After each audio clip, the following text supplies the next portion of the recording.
उत्तराखंड में सियासी उठापटक जारी है और आज दिल्ली से देहरादून पहुंचेंगे सीएम त्रिवेंद्र सिंह रावत। दिल्ली से देहरादून आज रवाना हो जाएंगे। दोपहर तक दिल्ली से उत्तराखंड जो है जा सकते हैं, वहां पहुंच सकते हैं। कल आपको बता दें कि अनिल बलूनी से सीएम त्रिवेंद्र सिंह रावत ने मुलाकात की थी और जेपी नड्डा से भी उनकी मुलाकात हुई थी।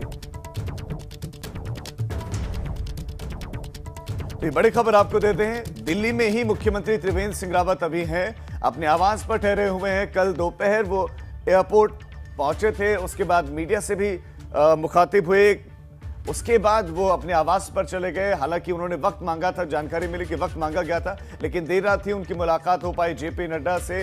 लेकिन इससे पहले उन्होंने अनिल बलूनी से मुलाकात की। इस बीच में कई तरह की खबरें आई कि विधायकों को बुलाया गया है, विधायकों को कहा गया है कि आप दिल्ली आइए, पहले मेयर भी उसमें शामिल है। फिर उसके बाद ये कहा गया कि दिल्ली नहीं, देहरादून में मुलाकात होगी। विधायकों को कहा गया कि देहरादून में आप जुटे, लेकिन अब ये भी जानकारी है कि देहरादून में भी कोई विधायक नहीं जुटेगा, वहां पर इस तरह की कोई बैठक नहीं होगी। लेकिन आज सीएम दिल्ली से वापस देहरादून जा रहे हैं।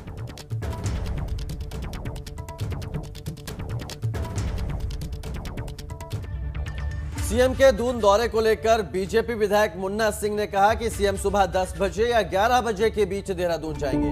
सीएम के साथ सभी अधिकारी भी देहरादून जाएंगे। इसके अलावा उन्होंने कहा कि सीएम के साथ राज्यसभा सांसद अनिल बलूनी भी जाएंगे तो खुशी की बात होगी। साथ ही मुन्ना सिंह चौहान ने साफ किया कि बीजेपी में मजबूती के साथ सीएम रावत बने रहेंगे। और क्या कुछ कहा मुन्ना सिंह चौहान ने, आपको सुनवाते हैं। किसी भी प्रकार की कोई नाराजगी सरकार या मुख्यमंत्री जी को लेकर के हैं। कंसल्टेशन के बाद भारतीय जनता पार्टी का लीडरशिप पॉलिटिकल मुद्दों पर, चुनाव की दृष्टि से अलग अलग चीज़ों पर समय समय पर क्या निर्णय लेता है, मैंने कहा भारतीय जनता पार्टी में एक निर्धारित प्रक्रिया है। मुख्यमंत्री जी सुबह 10-11 बजे के दरमियान देहरादून वापस जाएंगे। चलिए कुछ और खबरों का रुख करते हैं। आज बुंदेलखंड के दौरे पर मुख्यमंत्री योगी आदित्यनाथ, जहां बांध पेयजल परियोजनाओं की वो सौगात देने वाले हैं। बुंदेलखंड एक्सप्रेसवे का भी निरीक्षण करेंगे सीएम योगी आदित्यनाथ।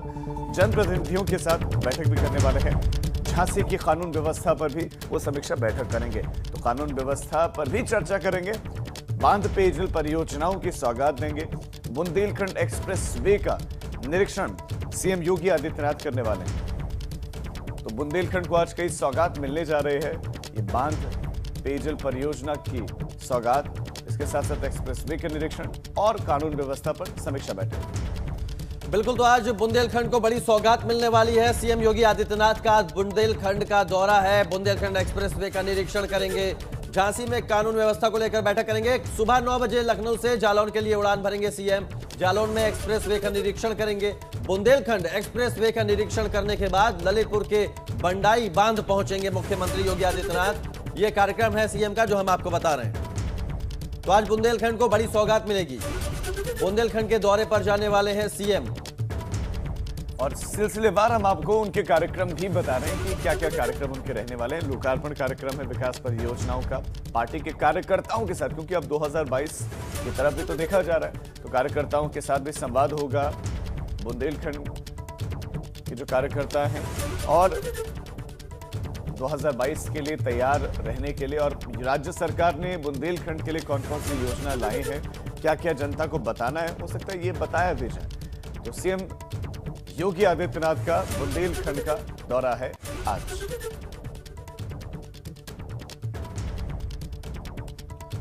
तो सुबह 9 बजे लखनऊ से जालौन के लिए उड़ान भरेंगे, जहां बुंदेलखंड एक्सप्रेसवे का निरीक्षण करेंगे। इसके बाद ललितपुर के बंडाई बांध पहुंचेंगे सीएम योगी आदित्यनाथ। जो मुख्यमंत्री का कार्यक्रम है वो भी हम आपको बता रहे हैं। बुंदेलखंड को आज बड़ी सौगात देने वाले हैं सीएम योगी आदित्यनाथ।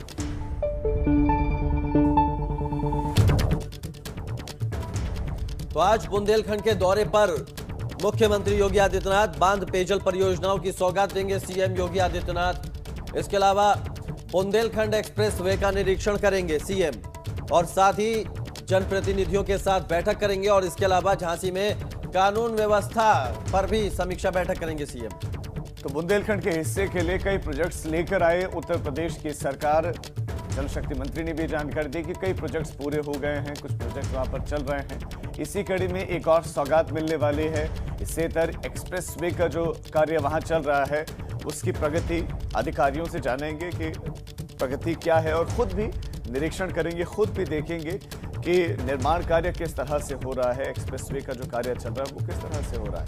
सेतर कानून व्यवस्था एक बड़ा मुद्दा है, उसकी स्थिति क्या है, इस पर भी एक समीक्षा बैठक अधिकारियों के साथ सीएम योगी आदित्यनाथ की आज वो रवाना होंगे। तो सुबह सुबह बुंदेलखंड के दौरे पर मुख्यमंत्री योगी आदित्यनाथ जाने वाले हैं और सौगात तो देंगे ही, लेकिन साथ साथ में समीक्षा बैठक भी करेंगे और कार्यकर्ताओं के साथ संवाद भी उनका हो सकता है। कार्यकर्ताओं के साथ उनकी एक बैठक बताई जा रही है, कार्यकर्ताओं से वो जानेंगे।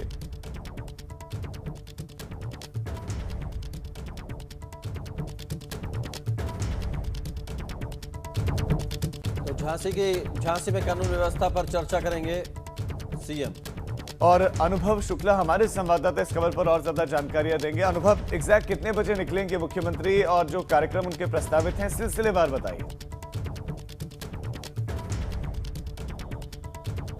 अनुभव, मेरी आवाज अगर आपको मिल रही है तो मैं चाहता हूं कि आप दर्शकों को बताएं कि कितने बजे मुख्यमंत्री निकलने वाले हैं, क्या क्या कार्यक्रम प्रस्तावित हैं, कितने दिन का, कितने वक्त तक रहेंगे बुंदेलखंड में मुख्यमंत्री। देखिए, बिल्कुल आज से मुख्यमंत्री योगी आदित्यनाथ का 2 दिन का जो दौरा है वो बुंदेलखंड का शुरू हो रहा है और सुबह 8:50 पर वो उनका जो आवास है 5KD वहाँ से निकलेंगे और सबसे पहले वो जालौन पहुँचेंगे और वहाँ 9:50 पर जो बुंदेलखंड एक्सप्रेसवे जो जालौन से निकल रहा है उसका स्थलीय निरीक्षण करेंगे। तकरीबन आधे घंटे तक वो वहाँ पर रहेंगे, फिर उसके बाद वहाँ से वो निकलेंगे और फिर ललितपुर के लिए जाएंगे। वहाँ पर जो एक बांध की परियोजना चल रही है उसका भी बंडई बांध जो है वो एक हम कहें तो महत्वाकांक्षी प्रोजेक्ट है सरकार का, वहाँ पहुँचेंगे और उसका भी स्थलीय निरीक्षण करेंगे। फिर उसके बाद वो झांसी पहुँचेंगे और वहाँ पर झांसी को आज बड़ी सौगात मुख्यमंत्री देंगे। कई 100 करोड़ की जो परियोजनाएं हैं उनका लोकार्पण और शिलान्यास करेंगे।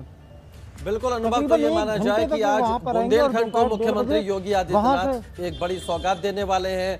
चर्चा विकास कार्यों को लेकर भी होगी, समीक्षा बैठक कानून व्यवस्था पर भी होगी, जनप्रतिनिधियों से भी बात करेंगे। काफी बिजी शेड्यूल रहेगा मुख्यमंत्री का। बहुत शुक्रिया अनुभव आपका हमारे साथ जुड़ने के लिए। और खबर अब मथुरा से, जहां पर नगर निगम की टास्क फोर्स की गुंडागर्दी सीसीटीवी में कैद हुई। वीडियो में दुकान से खींचकर व्यापारी की बेटे की जमकर पिटाई होती दिख रही। बताया जा रहा है कि नगर निगम के बड़े अधिकारी की मौजूदगी में पॉलिथीन चेकिंग के नाम पर यहां गुंडागर्दी हुई। आप इन तस्वीरों को देखिए और अब यहां से सवाल ये उठ रहे हैं कि नगर निगम के अधिकारियों को यह हाथापाई की इजाजत किसने दी, कानून हाथ में लेने की इजाजत किसने दी। सवाल यह कि इन पर कार्रवाई कब होगी।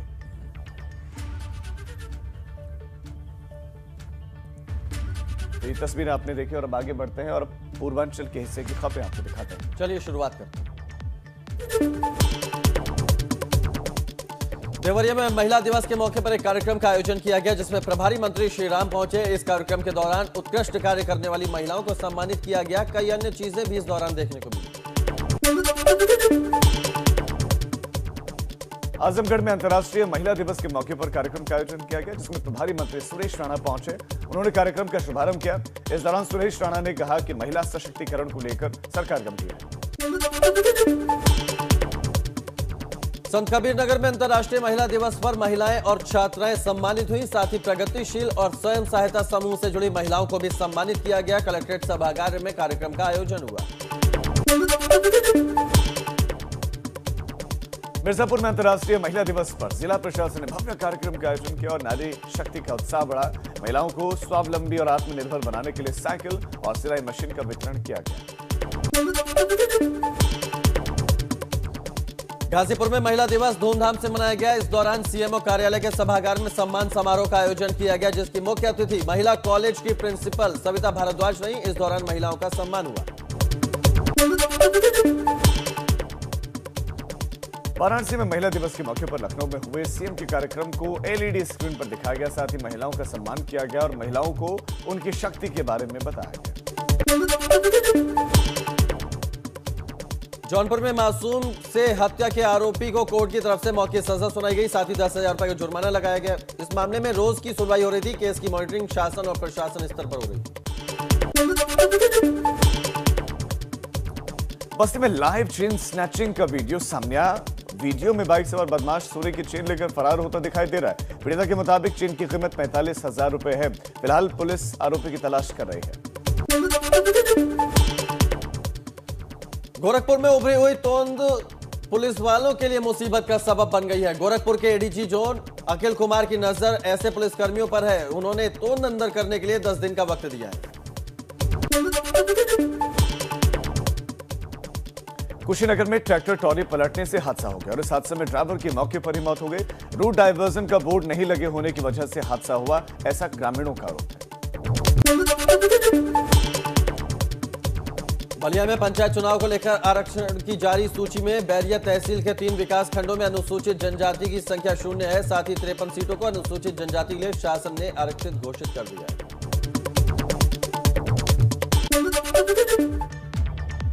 तो पूर्वांचल सुपरफास्ट आपने देखा और अब खबरों में आगे बढ़ते हैं और रुक करेंगे लखनऊ का, जहां से बड़ी खबर है। विभूति खंड के एसएचओ पर एफआईआर दर्ज होगी। विभूति खंड के एसएचओ पर होगी एफआईआर दर्ज। स्पेशल कोर्ट ने एफआईआर दर्ज करने का आदेश दिया है। आईपीसी की धारा 175 में एफआईआर दर्ज करने का आदेश दिया है। कोर्ट ने एसएचओ को नोटिस भी जारी किया और 3 दिन के भीतर नोटिस का जवाब देने के लिए कहा है।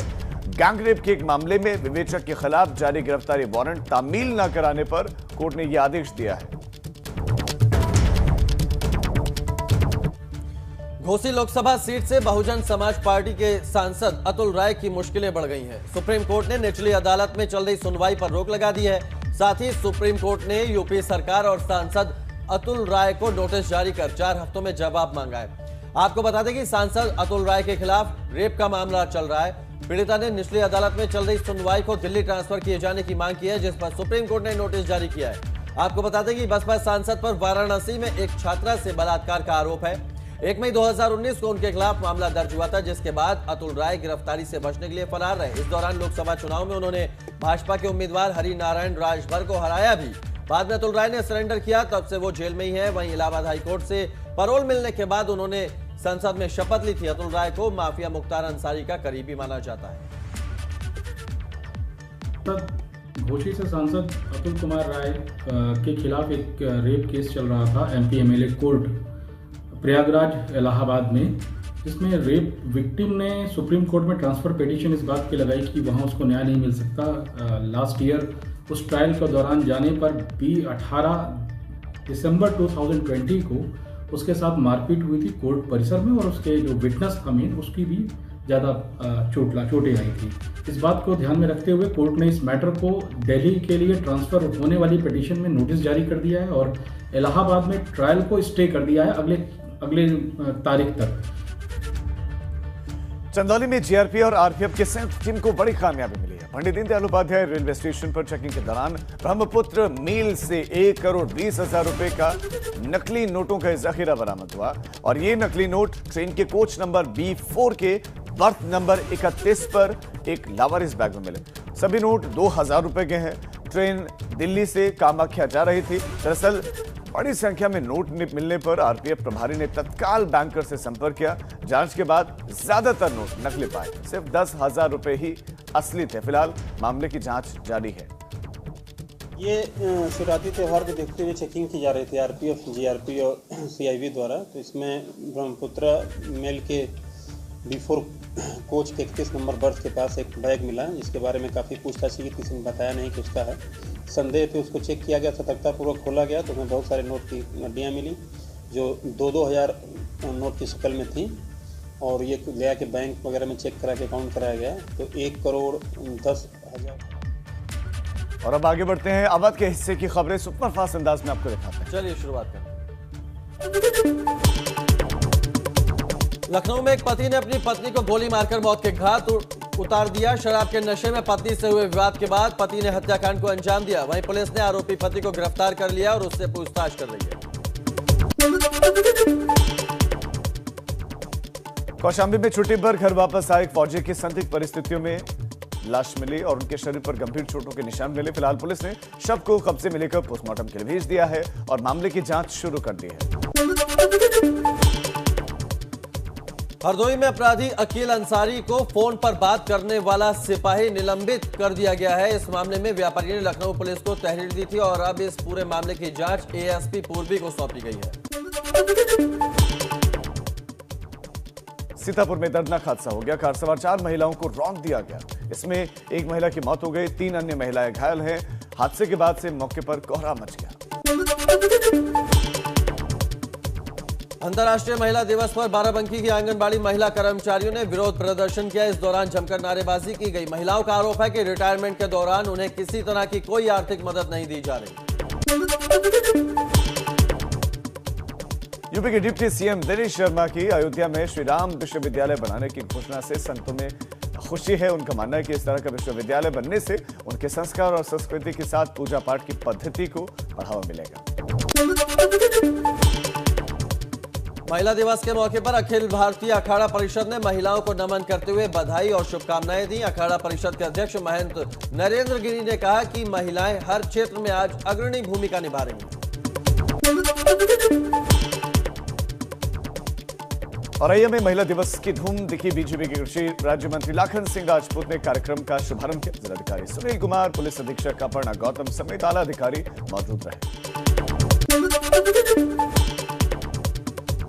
अमेठी में महिला दिवस के मौके पर एआरटीओ की सराहनीय पहल सामने आई। यहां बीबीए की छात्रा को एक दिन का एआरटीओ बनाया गया है। वहीं इस दौरान निवेदिता ने कहा कि आज उसे बहुत अच्छा लग रहा है। महिला दिवस पर सुल्तानपुर में महिला सहायक लोको पायलट को सम्मानित किया गया। ट्रेन की रवानगी से पहले साथी कर्मचारियों ने उन्हें मिठाई खिलाई, फिर ट्रेन रवाना की गई। प्रतापगढ़ में जिला अस्पताल में बुजुर्गों को कोरोना का टीका लगा। टीका लगवाने के लिए बुजुर्गों में खासा उत्साह देखने को मिला। साथ ही छूटे हुए स्वास्थ्य कर्मियों को भी टीके की दूसरी डोज लगाई गई। कुल 3,758 लोगों को टीका लगाया गया। चलिए अब आगे बढ़ते हैं और अब आपको बताते हैं कि उत्तर प्रदेश और उत्तराखंड में क्या रहने वाला है खास। शुरुआत करते हैं उत्तर प्रदेश से। उत्तर प्रदेश में कौन कौन सी खबरें हैं जिन पर रहने वाली है आज हमारी नजर, तो बात करते हैं मुख्यमंत्री योगी आदित्यनाथ के बुंदेलखंड के दौरे से। सबसे पहले यहां पर वो बांध पेयजल परियोजनाओं की सौगात देने वाले हैं। बुंदेलखंड एक्सप्रेसवे का निरीक्षण करने वाले हैं। जनप्रतिनिधियों के साथ बैठक करने वाले हैं। इसके साथ साथ झांसी की कानून व्यवस्था की समीक्षा भी सीएम करेंगे। इसके अलावा महत्वपूर्ण खबर है वो प्रयागराज से, क्योंकि वकीलों ने बंद बुलाया आज। व्यापारियों ने इस बंद का समर्थन किया है। छात्र संगठनों ने अपना समर्थन बंद को दिया है।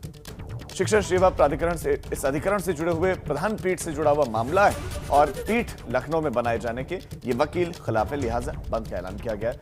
इसके अलावा आज सुन्नी सेंट्रल वक्फ बोर्ड के अध्यक्ष का चुनाव होगा। सभी सदस्य आज आपसी सहमति से चुनाव करेंगे। सुन्नी सेंट्रल वक्फ बोर्ड के 11 सदस्य निर्विरोध चुने गए हैं। यही सदस्य मिलकर आज अपना अध्यक्ष चुनेंगे। इधर मथुरा के वृंदावन में आज दूसरा शाही स्नान होगा। तीनों जो अखाड़े हैं, अखिल भारतीय अणी अखाड़ों के महंत स्नान करेंगे। नागा अतीत और हजारों की संख्या में श्रद्धालु शामिल होंगे।